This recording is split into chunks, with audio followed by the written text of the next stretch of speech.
आसिना साधुदमनम, और वो साधुओं की तरह अपनी जिंदगी व्यतीत करेगा, साधुओं की तरह अपनी जिंदगी गुजारेगा। साधु किसको कहते हैं ये सोच लीजिए। साधु उसको नहीं कहते हैं जो एक चोला पहन ले और बीवी बच्चों को छोड़ दे और जंगल में चला जाए, राम राम राम राम राम राम राम राम करता रहे। इसी तरीके से हमारे मुसलमानों में भी एक तबका पैदा हुआ जिसको सूफी कहा जाता है। वो तस्बीह हाथ में लेते हैं और अल्लाहू अल्लाहू, कभी कभी झटका मारते हैं, कभी देखिएगा आप झटके मारेंगे, अल्लाहू अल्लाहू अल्लाहू ऐसे करेंगे। कभी चिमटा ले लेंगे अपने हाथ में, चिमटी ट्रेनों में मिलेंगे, अल्लाहू अल्लाहू अल्लाह, इस तरीके से करेंगे। ऐसा वो महसूस कराएंगे आपको कि हमारे अंदर अल्लाह घुस गया है, अल्लाह हमारे नस नस में है, अल्लाहू अल्लाहू, वो झटके मारेंगे। ऐसे लोग आपको जहां मिलें इनको उल्टी छुरी से काटो। ये दुनिया के सबसे बड़े हराम खोर लोग हैं, कौम के ऊपर बोझ बने हैं। इनसे पूछो खाना कहाँ से आएगा, चुप, अल्लाहू अल्लाहू अल्लाहू। एक से मैंने पूछा भाई खाना कहाँ, शाम को खाना क्या कर, कहाँ से आएगा, अल्लाहू अल्लाहू। आपने कहा सुन लिया, अल्लाहू अल्लाहू, खाना कहाँ से आएगा शाम को ये तो बताओ, अल्लाह देगा, अल्लाहू अल्लाहू अल्लाहू। मतलब मोहल्ले वाले उनको खाना पहुंचाते हैं। ये लोग हराम खोर लोग हैं, बीवी बच्चों को छोड़े बैठे हैं। बीवी बच्चों को छोड़कर किसी भी जगह चले जाना मेरे भाइयों, और इबादत में मसरूफ होना, ये सबसे बड़ा इस्लाम का, इस्लामी दुश्मनी है। ये इस्लाम दीन मुअतदिल है। मुअतदिल जानते हो, इस्लाम नमाज का हुक्म तो देता है लेकिन पूरा दिन और पूरी रात मुसल्ला बिछा के नमाज पढ़ने की इजाजत आपको नहीं देता है। इस्लाम आपको रोजा रखने का हुक्म तो देता है लेकिन कंटिन्यू और मुसलसल 12 महीने हर रोज रोजा रखने की इजाजत आपको नहीं देता है। इस्लाम आपको ज़कात देने का हुक्म तो देता है लेकिन अपना सारा माल अल्लाह की राह में लुटा देना और खुद फकीर बन जाना, गरीब बन जाना, इसकी इजाजत इस्लाम आपको नहीं देता है। इस्लाम आपको हज की इजाजत तो देता है कि हज कीजिए, लेकिन यह नहीं कहता कि हज करने के लिए तुम अपना घर बेच दो, अपना मकान बेच दो, अपनी दुकान बेच दो, लेकिन हज करो। हज करना जाना जरूरी है, चाहे दुकान बेचना पड़े, चाहे मकान बेचना पड़े, इस्लाम इस बात की इजाजत नहीं देता है। इसी तरीके से इस्लाम नमाज पढ़ने का हुक्म देता है लेकिन इबादत बच्चों का हक मारकर, बीवी का हक मारकर, कमाना धमाना छोड़कर, मेहनत और मजदूरी करना छोड़कर मस्जिदों में, खानकाहों में, जंगलों पर, मज़ारों पर या किसी जगह बैठकर अल्लाहू अल्लाहू करने की इजाजत ये इस्लाम नहीं देता है। इसीलिए फरमाया फ़इज़ा क़ुज़ियतिस सलातु फ़ंतशिरू फ़िल अर्ज़ वब्तग़ू मिन फ़ज़लिल्लाह।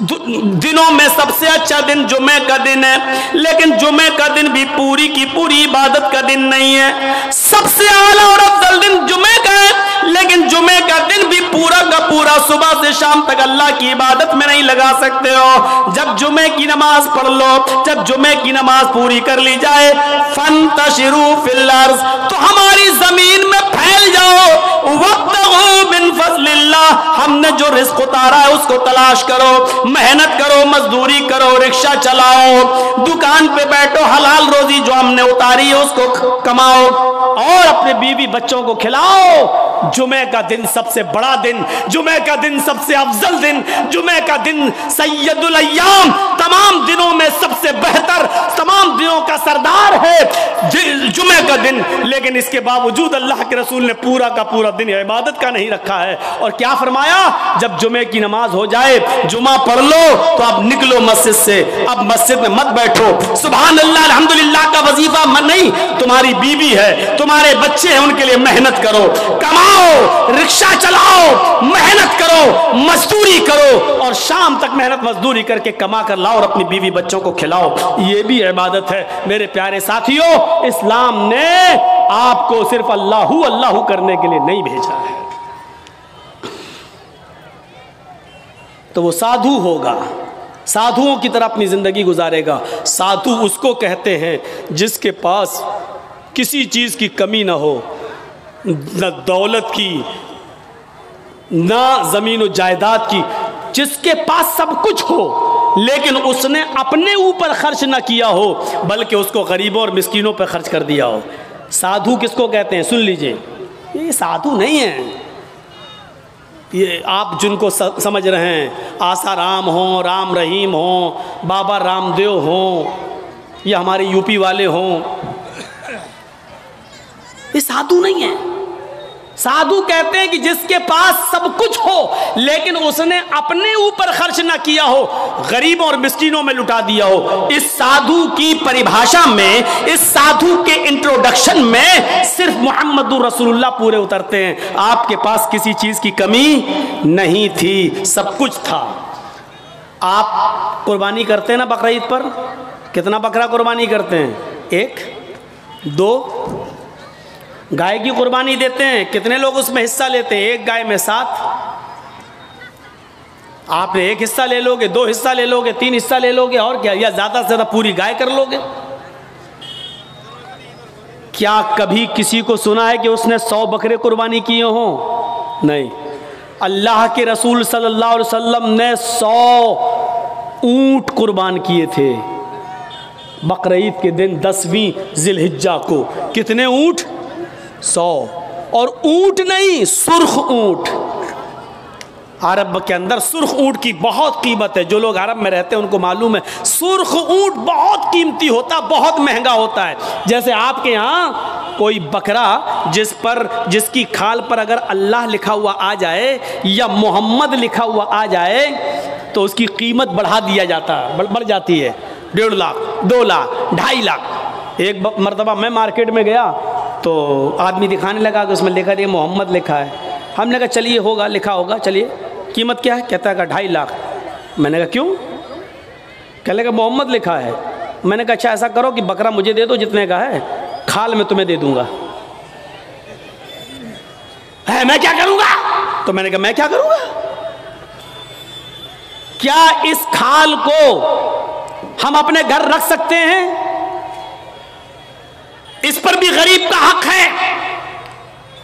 کیا بکرے کو ذبح کرنے کے بعد یہ کھال ہماری 2 لاکھ میں بکے گی، 1.5 لاکھ میں بکے گی؟ کہتا وہ میں نہیں جانتا ہوں، محمد لکھا ہے، 2.5 لاکھ کا بکرا ہے۔ میں نے کہا میں کہہ تو رہا ہوں کہ کھال تو بیچ دینا جتنے کی بکے، بکرا 10,000 میں ہمیں دے دے، 12,000 میں ہمیں دے دے۔ کہنے لگا جائیے مولانا صاحب آپ ہمارا ریٹ کیوں وہ کر رہے ہو؟ لوگوں نے ایک فضول کی بحث بڑھا دی، اس پہ اللہ لکھا ہے تو اس کی قیمت بڑھ گئی، محمد لکھا ہے تو اس کی قیمت، جس پر یہ چیزیں لکھی ہوئی ہوں اور کم کر دو اس کی قیمت۔ میرے بھائیوں کسی حدیث میں نہیں آیا ہے کہ جس بکرے پر اللہ لکھا ہو تو اس کو اتنے روپے میں خریدو، اور لکھا ہوتا نہیں ہے، وہ ہمیں اور آپ کو اس کا ایک نقش دکھائی دیتا ہے بس۔ یہ الف بال یہ لام پوری طریقے سے دیکھا جائے تو پورا لکھا ہوا بھی نہیں ہوگا، اس پر تشدید بنی ہوگی، پھر اس پہ کھڑا الف ہوگا، پھر آپ پوری طریقے سے اگر دیکھیں تو ملے گا بھی نہیں ایسا، لیکن محسوس ایسا کرائیں گے کہ دیکھیے یہ اللہ، حالانکہ دیکھا جائے تو یہ بھی اللہ ہی ہے۔ دیکھیے یہ بھی اللہ ہی ہے۔ الف، یہ الف ہو گیا نا، اور لام کیسا ہوتا ہے؟ یہ لام ہوا، پھر ایک اور لام ہوا، پھر یہ اس کے اوپر کا الف، اور یہ ہے، تو دیکھا جائے یہ کیا ہے؟ اللہ ہی ہے۔ اگر آپ اس پر روشنائی لگا دیں پورا، اور پھر اس کو آپ یہ داہنے ہاتھ کو اس طریقے سے دیوار پہ چھاپ دیں تو آپ دیکھیں گے عربی میں اللہ ہی لکھا ہوا نظر آئے گا، اللہ ہی لکھا ہوا نظر آئے گا۔ اب بتائیے جب اللہ لکھا ہوا نظر آئے گا تو ہم کیا مانیں؟ اب اس ہاتھ سے آدمی شراب بھی پی رہا ہے، اب اس ہاتھ سے آدمی جوا بھی کھیل رہا ہے، اس ہاتھ سے غلط چیزوں کو بھی پکڑ رہا ہے، تو ان چیزوں سے حیثیت نہیں بڑھ جاتی ہے؟ سادھوؤں کی طرح اللہ کے رسول کے پاس سب کچھ تھا، لیکن کوئی چیز آپ نے اپنے اوپر خرچ نہیں کی۔ تاریخ بتاتی ہے 100 اونٹ، ہمارے پاس اگر 2 جانور بھی آ جائیں قربانی کے لیے تو آج ہم 10ویں کو کرتے ہیں اور دوسرا بکرا 12ویں کو کریں گے۔ کیوں؟ میری بیٹی آئے گی، میری بہن آئے گی، میرے رشتہ دار آئیں گے، دوسرا بکرا ہم 12ویں تاریخ کو کریں گے اپنے رشتہ داروں کو دعوت دینے کے لیے۔ لیکن اللہ کے رسول نے 100 سرخ اونٹوں کی قربانی کی اور ایک ہی دن کی 10ویں تاریخ کو۔ میں یہ نہیں کہہ رہا ہوں 11 کو نہیں کر سکتے ہو، 12 کو نہیں کر سکتے ہو، 13 کو نہیں، میں منع نہیں کر رہا ہوں، جائز ہے۔ کل ایام التشریق ذبح، ایام تشریق کے سارے دن قربانی کے دن ہے، میں منع نہیں کر رہا ہوں، لیکن اللہ کے رسول نے 11ویں اور 12ویں کو اور 13ویں کو قربانی نہیں کی۔ آپ نے 100 اونٹ بھی ذبح کیے تو 10 کو کیے ہیں 100، اور گوشت سارا کا سارا تقسیم کر دیا۔ آپ نے اپنے پاس کچھ نہیں رکھا۔ جرجیت صاحب شادی سے پہلے کس پہ سوتے تھے؟ دری پر، چٹائی پر۔ جرجیت صاحب کی شادی ہو گئی، جہیز میں ڈبل بیڈ مل گیا، مسہری مل گئی، بستر مل گیا۔ شادی کے بعد ہماری سونے کی سٹائل بدل گئی، چلنے کی سٹائل بدل گئی۔ جرجیت صاحب سائیکل پہ چلتے تھے، اب بائک پہ چل رہے ہیں، بڑے آدمی ہیں، 4 ویلر بھی دے دی ہوگی ہو سکتا ہے سسرال والوں نے، اب 4 پہیے کی گاڑی پہ چل رہے ہیں۔ رہنے کی سٹائل بدل سکتی ہے، لیکن محمد رسول اللہ 25 سال کی عمر میں جب 40 سال کی ایک بوڑھی عورت خدیجہ سے نکاح کرتے ہیں، خدیجہ عرب کی بہت بڑی دولت مند اور رئیس خاتون تھی، جب اللہ کے رسول کی شادی ان کے ساتھ ہوتی ہے تو خدیجہ اپنے ساتھ سارا مال بھی لے کے آتی ہیں، سارا خزانہ لے کے آتی ہیں، سارا بزنس لے کر آتی ہیں۔ اللہ کے نبی صلی اللہ علیہ وسلم شادی کے بعد بھی اسی چٹائی پر، اسی اکیرے بستر پہ سویا کرتے تھے جو شادی سے پہلے آپ سویا کرتے تھے۔ آپ تعجب کریں گے، ایک بار اللہ کے نبی صلی اللہ علیہ وسلم جس بستر پہ سو رہے تھے، حضرت عائشہ نے اس بستر پر لیٹ کر دیکھا جو کافی گڑ رہی تھی۔ فرمایا اللہ کے نبی کو یہ بستر کتنا گڑتا ہوگا، کتنا چپتا ہوگا۔ حضرت عائشہ نے اس بستر کو دوہرا کر دیا، دوہرا اکیرا تھا اس کو دوہرا کر دیا تاکہ تھوڑا سا نرم ہو جائے۔ اللہ کے نبی اس بستر پہ سو جاتے ہیں، تہجد کی نماز میں نہیں اٹھ پاتے ہیں۔ جب آنکھ کھلی تو فجر کا وقت تھا، فجر کی نماز پڑھانے کے بعد جب گھر پہ آتے ہیں تو پوچھتے ہیں عائشہ تم نے بستر پر ایسی کون سی چیز بچھا دی تھی؟ عائشہ تم نے بستر پر ایسا کیا بچھا دیا تھا؟ آج مجھے نیند آ گئی اور میں رات میں اللہ کی عبادت نہ کر سکا، تہجد کے اندر اٹھ نہیں سکا۔ فرمایا اے اللہ کے نبی بستر کے نیچے تو میں نے کچھ نہیں بچھایا، وہ بستر جو اکھیرا تھا اس کو میں نے دوہرا کر دیا۔ میں نے لیٹ کر دیکھا، آپ کو کیسے نیند آتی ہوگی، وہ تو کافی چبھ رہا تھا، کافی گڑ رہا تھا، میں نے اس کو دوہرا کر دیا۔ فرمایا عائشہ ایسا مت کرو، جیسا بستر پہلے بچھاتی تھی اسی طرح بچھاؤ، بستر کو اکھیرا رہنے دو، میری پیٹھ پر گڑتا ہے تو گڑنے دو، میری پیٹھ پر چبھتا ہے تو چبھنے دو۔ جب بستر گڑتا تھا چبھتا تھا تو میری آنکھ کھل جاتی تھی اور میں رات میں اٹھ کر تہجد کی نماز پڑھ لیا کرتا تھا، اللہ کو یاد کر لیا کرتا تھا۔ عائشہ آئندہ بستر اسی طرح بچھاؤ، میرے لیے آرام کا ایسا انتظام نہ کرو کہ بستر پر مجھے نیند آ جائے اور پھر میں اس رات میں اٹھ کر اللہ کو یاد نہ کر سکوں، اس رات اٹھ کر میں اللہ کو کا ذکر نہ کر سکوں، تہجد کی نماز نہ پڑھ سکوں۔ عائشہ اللہ تعالیٰ کو رات کی تاریکیوں میں یاد کرنے کا مزہ کچھ اور ہے جب ساری دنیا سو رہی ہوتی ہے اور میری کروٹ، میری کمر نرم گرم بستروں سے الگ ہوتی ہے اور سجدے میں سر ہوتا ہے، تو اس وقت کا مزہ کچھ اور ہوتا ہے کہ ساری دنیا خواب خرگوش میں مست ہے اور اللہ کا ایک بندہ اپنے رب سے عذاب جہنم کی پناہ مانگ رہا ہے، جنت کا سوال کر رہا ہے، رات کی تاریکی میں اپنا سر سجدے میں رکھ کے اس کو مالک اور اپنے آپ کو को अल्लाह का गुलाम बना रहा है। आयशा, तुमने बिस्तर को ऐसे बिछा दिया कि इस बिस्तर पर मुझे इतनी नींद आ गई कि मैं रात को उठ नहीं सका। आयशा, मुझे इतना आराम न दो कि मैं रात में उठकर अल्लाह को याद न कर सकूं। रहने सहने में शादी के बाद भी कोई फर्क नहीं आया, यहां तो शादी के बाद बिस्तर बदल जाते हैं, रहन सहन की स्टाइल बदल जाती है, रहने सहने का तरीका बदल जाता है, उसमें प्रमोशन हो जाता है, तरक्की हो जाती है। लेकिन मोहम्मद रसूलुल्लाह की जिंदगी पे नजर डालो कि अल्लाह के नबी ने शादी से पहले जिस बिस्तर पे लेटते थे, शादी के बाद भी उसी बिस्तर पर, जबकि खदीजा की दौलत नबी के कदमों पे थी, लेकिन अल्लाह के नबी ने खदीजा की दौलत को अपने ऊपर इस्तेमाल नहीं किया। खदीजा जो दौलत लेकर आई, उस दौलत को भी अल्लाह के रसूल ने दीन के काम में, गरीबों और मिस्कीनों में लुटा दिया।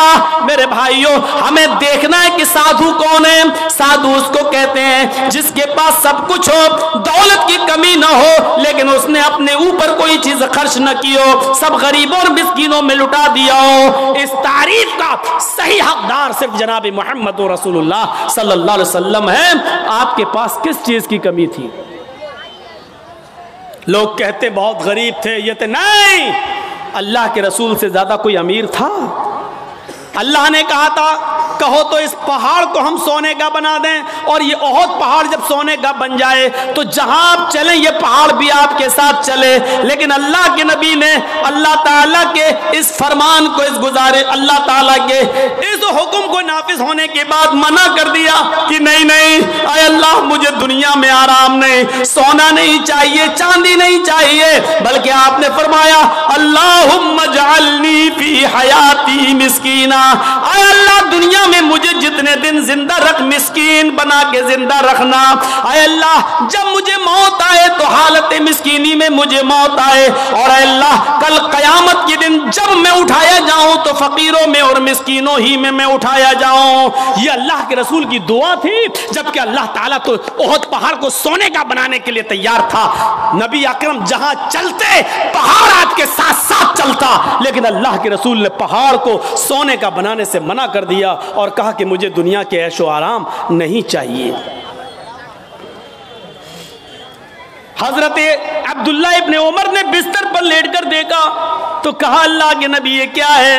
जब अल्लाह के नबी उस बिस्तर पर सो के उठे तो देखा कि उस निशान पड़ गए। आप किसी खुरदुरी चटाई पर लेटिए, नंगी पीठ, जब आप उठेंगे तो चटाई के निशान आपकी पीठ पर पड़ जाएंगे। अल्लाह के नबी की पीठ पर जब निशान पड़े तो हजरत अब्दुल्ला इब्ने उमर ने जब ये देखा तो चीख पड़े, आए अल्लाह के रसूल, आप तो नरम यहूद और नसारा तो नरम गरम बिस्तर पर सोएं, और आप जो है ऐसी चटाई पर जिससे आपके निशान पड़ जाएं।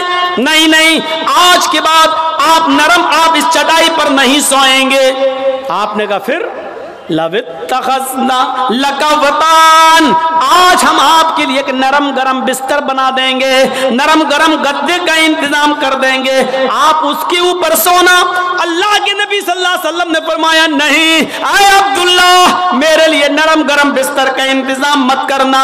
माली वलिद दुनिया माना फिद दुनिया इल्ला कराकिबिन इस्तज़ल्ला तहता शजरा थुम्मा राहा। नहीं नहीं, आए अब्दुल्ला, मेरे लिए नरम गरम बिस्तर नहीं, मैं तो इस दुनिया में एक मुसाफिर की तरह हूं। जैसे मुसाफिर थक जाता है तो एक सायादार दरख्त के नीचे आराम करने के लिए बैठ जाता है, थोड़ा पानी पीता है, सस्ताता है और फिर उठ के चल देता है। मैं भी इस दुनिया में एक मुसाफिर की तरह हूं, चंद दिन रहूंगा और फिर ये दुनिया छोड़ के चला जाऊंगा, फिर इस दुनिया से मैं निकल जाऊंगा। मैं तो एक मुसाफिर की तरह हूं। नहीं नहीं, एक हदीस में आता है आपने हजरत उमर को सख्ती से मना किया था, मेरे लिए नरम गरम बिस्तर न बनाना, लहुम फिद दुनिया व लना फिल आखिरा। ये नरम गरम बिस्तर इन यहूद और नसारा के लिए दुनिया में है और हमारे लिए आखिरत में है। हमारे लिए आखिरत के अंदर बनाए, आखिरत में है, हमारे लिए दुनिया में नहीं है, हमारे लिए आखिरत के अंदर बनाए गए हैं। इसलिए हमें दुनिया के ऐशो आराम नहीं चाहिए। साधु इसको कहते हैं जिसके पास सब कुछ हो लेकिन उसने गरीबों पर निछावर कर दिया हो। مسکینوں پر لٹا دیا ہو, اپنے پاس اس نے کچھ نہ رکھا ہو. آسنا سادت منم, جو سادھوؤں کی طرح اپنی زندگی گزارے گا, اشٹرو گڑا, اور اس کے اندر 8 خوبیاں پائی جائیں گی.